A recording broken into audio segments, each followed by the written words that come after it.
Hey everybody, how's it going? Stoner Dave here, and I haven't been on YouTube for a long time. All right. Now, last time I was on here, I had a little bit of an argument with this guy, Nihilist. What's his name? Doesn't fucking matter. He said something that kind of bothered me.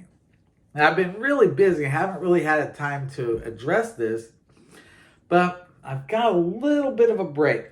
So, first of all, what he said. We were having a little bit of a conversation, and I was talking about how few manufacturers there are compared to the number of channels that are willing to do a demonstration of a pedal. Guitar effects pedals, right? Now, Mr. Nihilist, what's his face? He likes to argue about pretty much anything, but he really doesn't know anything, right? So he was saying that I was just making shit up and that there are actually a lot more manufacturers than there are people willing to do a demonstration. Now, throughout this time, like I said, I've been really busy. And I'm no longer working at home, which means that I can't goof around on the side while I'm supposed to be working and do other shit. So now that I've got a little bit of a break, the afternoons are mine, I was thinking I should do something just to demonstrate just how wrong Mr. Nihilist is. So what I would like to do is I'm going to build a pedal. I'm not a manufacturer of effects pedals. I'll say that right now, right? I'm not a manufacturer of guitar pedals. I know a good amount about electronics, and I can talk electronic theory, and I haven't really come across any circuits that I haven't been able to replicate once I've got a schematic and an idea of what's going on with it, right? So what I'd like to do is build a pedal, a working guitar effects pedal. I'm going to go through the build on here on YouTube, and what I'd like to do is when I get done building it, I would like to be able to send out a pedal to somebody out there in YouTube, whoever's willing to do a review about it. I'm not looking for a positive review or a negative review or anything, just a review. Somebody say, hey, it comes on, it works, it doesn't work, it sounds good, it sounds like shit. Doesn't even matter. You can say whatever the fuck you want about the pedal. The pedal will be yours to keep.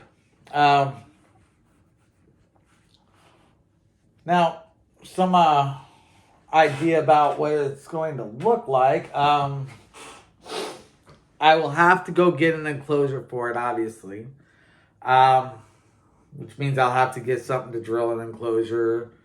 All that fun shit, right? But I'll make the pedal. I'll use a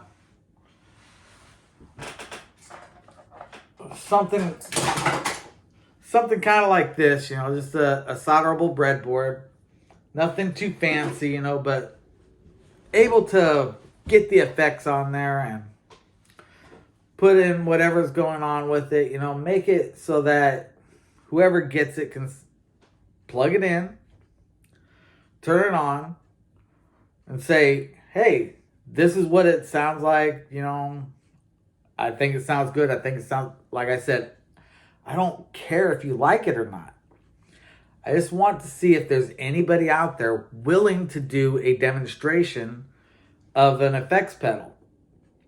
Now, again, I'm not a pedal manufacturer, right? The only real guarantee that I can give you is that this pedal will not blow up your amplifier, right? You're not going to plug in your amplifier and have it go into smoke or whatever. I can guarantee you that much. But the real reason is that, hey, it's going to show that, hey, this nihilist guy doesn't know what the fuck he's talking about. Because he's under the impression that these pedal manufacturers are going out and soliciting to the guitar players to do these demonstrations. Well, he also made the claim that, it doesn't cost that much to build pedals, that anybody could get out there and start building pedals, and that there's more pedal manufacturers than there are people willing to demonstrate them, right? So a good indication that this is false is you can look at people that have tried getting into manufacturing. Now, of course, who are the people that have tried to get into manufacturing? I mean, there's probably dozens of them, right? But I don't really know anybody offhand that's tried to get into building guitar pedals. But I've seen people that have tried to get into building guitars, and you can see the people that are in there trying to get into the business of customizing and upgrading guitars, and you can see what they've gotten into. I mean, look at Will Gelvin, right? There's a prime example of a talented, skilled manufacturer who couldn't keep his business afloat and keep his shit going. Because, well, in order to be able to meet the demands of a customer, you have to have the means of production. Now, can I build a guitar pedal? Sure, of course. Anybody can. It's not that difficult. Could I build enough guitar pedals to be profitable? That is, I could make them and cover the demand that would be out there for these pedals at a reasonable price. Means that I have to really pump them out, right? Which means that, can I do it? Probably not, right? Probably not. If you imagine, that in order to make a pedal that's going to be profitable, right? Figure the PCBs you're looking at probably about $15, $20 worth of PCBs. That'll get you a good supply. But then you got to get the enclosures, which is going to be a bit more, right? Good, solid construction PCB, or not PCBs, but enclosures. Nice aluminum ones. They're a good $1 to $5 a piece, Which means that in order to make it profitable, I've got to be able to make these boards, make these pedals in such a volume that, well, I'm going to probably have to make a good 500, 600 of them every week.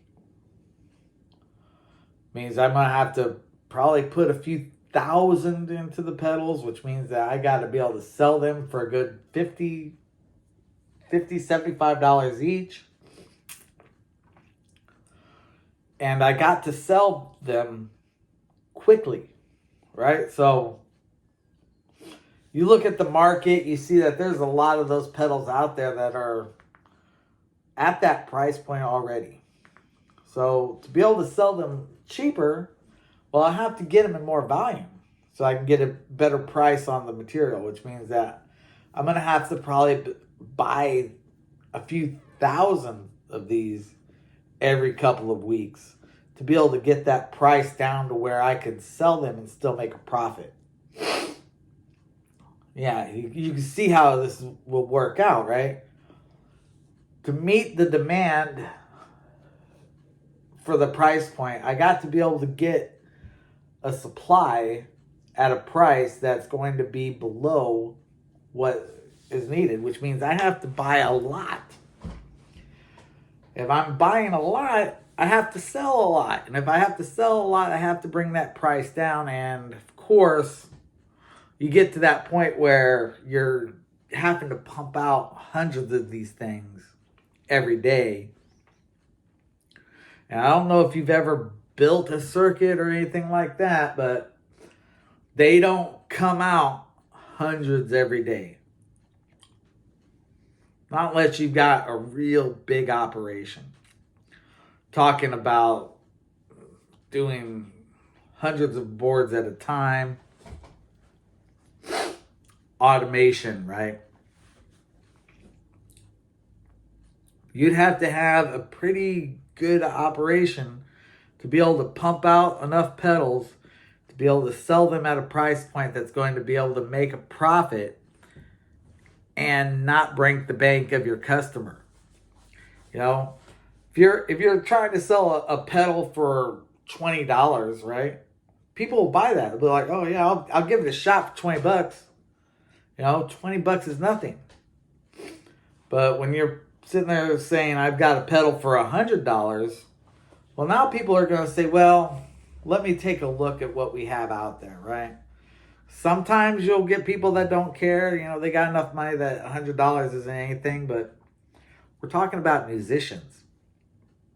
Musicians aren't making a lot of money, right? Typically, a musician loses money every time they go out and play, right? We talk about, what do you call somebody who loads up $10,000 worth of gear into a $200 van to go and make $50? It's a musician, right? And then they make that $50. We got to put gas in. Like, okay, so now you got $10. It's like, and if you break a string, you lost some money. You know, it's like every little thing to a musician, every dime is important. Now, I'm not a musician, obviously. I could demonstrate to you exactly how much I could play music, but you don't want to hear that. But I'll put together a pedal. I'll show you everybody what it sounds like. I'll even plug it into an amp and let you see what it sounds like.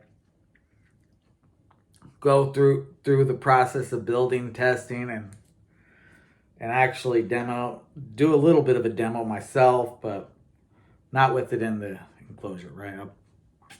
The enclosure is going to be the finished product, which is going to be what's going to go out to whoever decides to put in the comments and say, hey, I want to demo that. Yeah. If I get anybody in the comment section that says, I'll demo that, well, that'll prove that there's a lot more people willing to demo it than there are people willing to build it, right? Because let's face it, if people were able to build the pedals themselves, they'd never buy a pedal.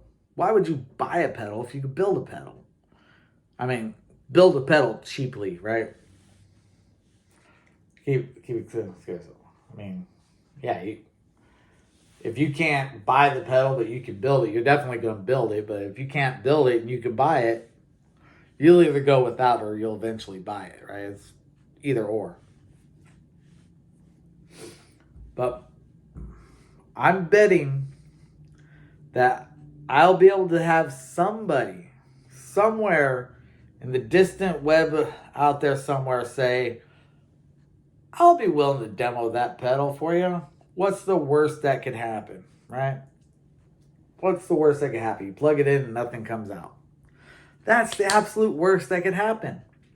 The pedal doesn't work. Pedal doesn't work. You just say, hey, that's a shitty pedal. No harm, no foul, right? The quality of the pedal isn't what's up for debate. What's up for debate is, are there people willing to test the pedal? And are there more people willing to test the pedal than there are people willing to build the pedal? Now, I see a lot of people on YouTube that go, oh, I'm building amps. I build amps. Sure you do. And I've heard people say, oh, there's so much more to building an amp than just putting the circuit together. I'm like, sure there is. I've seen so many people sitting there saying, you know, I wish I knew more about this stuff, and I'm sure you do. But I never see people out there saying, yeah, I build pedals. Well, take that back. I actually do see people out there that say they build pedals. Dunlop has a YouTube pedal. Boss has a YouTube pedal. There's a really good channel I really enjoy. It's Wampler Pedals. They got a great page, and I think that I think his name is Brian. I think that he is by far one of the best channels that I've come across on YouTube, and I really enjoy what he does. And if he was willing to have me do a demonstration of his pedal, I'd be more than happy to do a demonstration. But he's got people all day long asking to do demonstrations of his pedals, right? But there's nobody out there sitting there saying, oh man, I wish I could find somebody to do a demonstration of my pedal, right? There's not one manufacturer out there looking for people to demonstrate their pedals. Because anybody who's a manufacturer has got people wanting to do demonstrations crawling up their ass all day long. All day long. Just nonstop, let me test your pedal. Please let me test your pedal. To think that there's going to ever be a time when people are going to be building pedals going, oh man, if only I could find somebody to demo this for me. But that's exactly what Nihilist What's-His-Face was trying to say. Trying to say, oh, there's all these people who manufacture pedals, but they can't find anybody to demonstrate them for them. Bullshit. So, go ahead and get started on making a video talking about what pedal I'm going to build, because I have no idea just yet. Until then, thanks for watching. Y'all have a great day now.